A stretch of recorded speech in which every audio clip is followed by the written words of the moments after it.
malaking success nung Bagito. Kasi hindi lang siya top ranking, nagte-trending din lagi siya. Araw-araw.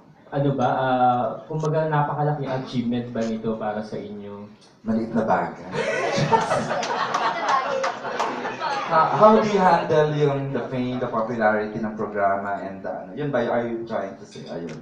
Saka kung ano yung pakiramdam nila na yung mga tao. Sumugal kami dito pero tinanggap ng Yun mainit. Opo, syempre po unexpected kasi nga akala namin mahirap, sobrang controversial po nung show namin. Pero naging We iba. started controversial. Opo, naging iba yung response. Mas tinutukan siya, mas sinuportahan siya ng mga tao. And sobrang thankful po kami sa lahat.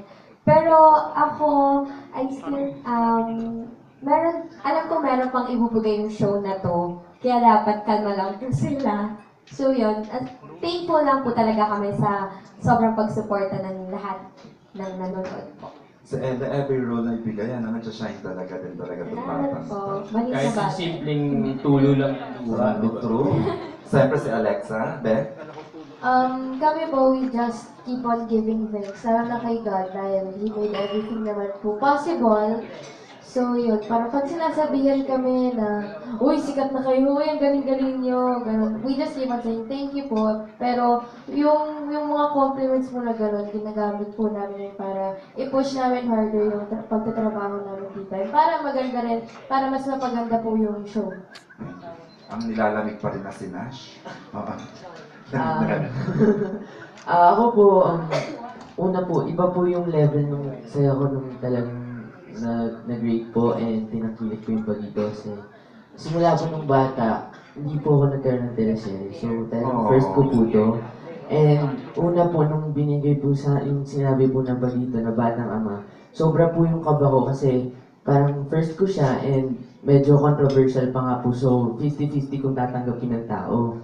So, nung tinanggap, talagang parang sobrang relief and sobrang saya kasi parang nag-work po and lahat ng pagod ko and pagod namin lahat po sa set and staff and crew ng directors po talagang sulit po. So, sobrang saya and thankful kay Lord.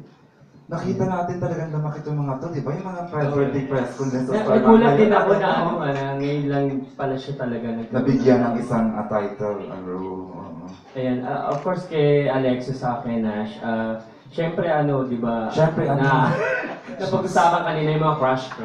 Inamin nyo na rin naman sa mga interviews nyo na crush nyo rin talaga yung isa't isa. Paano nakakatulong sa inyo yung lalo na sa mga eksena nyo, may dalang kilig din ba yan para sa inyong dalawa? Does it help na meron kayong mutual na admiration sa isa't isa? Tabi mo na ako. Tabi mo na ako. Ano po, kasi siguro dahil magkaibigan na kami dati and sobrang close kami ngayon, so parang nakakatulong kasi in a sense po na walang ilangan. Tapos lahat po ng ginagawa naming scenes na pinapalabas po ngayon, yung mga kilig-kilig. Actually, nakaka-enjoy po siyang gawin. Nakakatuwa po siyang gawin. And parang naglalaro lang kami. Parang basta kilig scenes. Game over na nga sa paglalaro Just. Sobrang enjoy kasi ng mga scenes kung mapapanood niyo po this week yung kami dalawa ni Camille.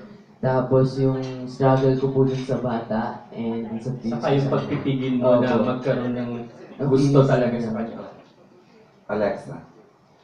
Para po sa akin, nagagamit rin po namin yung pagkaibigan and yung crush-crush kapag may mga eksena na kailangan, kiligin, gano'n. Parang kunyari magbibitian lang kayo.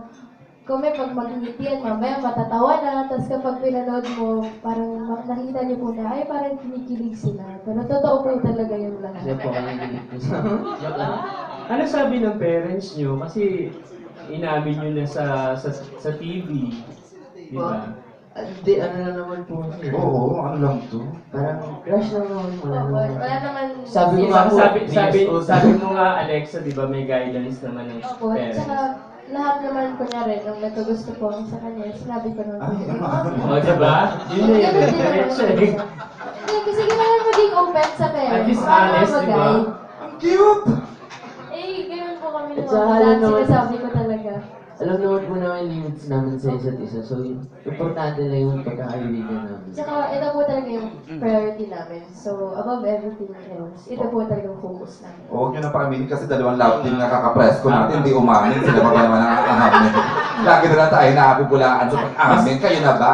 Masaya na kami na alis kayo sa... Ayun, thank you. Thank you. Thank